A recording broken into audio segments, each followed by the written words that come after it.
यूपीएससीचा निकाल लागला. त्या यादीत कोण आहे? त्या यादीत एसटी डेपोतल्या एका हेल्परचा मुलगा आहे. त्या यादीत सफाई कामगाराच्या एका मुलीचं नाव आहे. त्या यादीत लोकाच्या शेतावर सालानं गडी असलेल्या सालगड्याचा लेक आहे. त्या यादीमध्ये शेतकऱ्याचा मुलगा आहे.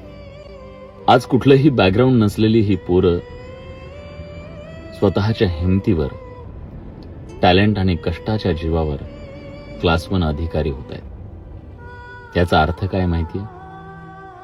तुम्ही कष्टाच्या जीवावर परिस्थितीला बदलू शकता, तिला हरवू शकता. त्यामुळे तुमची परिस्थिती गरीब असली तरी चालेल, पण तुमचे कष्ट आणि स्वप्न हे कायम श्रीमंत असले पाहिजेत मित्र. आणि आणखीन एक गोष्ट, ज्या यशाला आई बापाच्या अपार कष्टांची किनार असते ना, ते यश सगळ्या यशांमध्ये जास्त उठून दिसतं मित्र.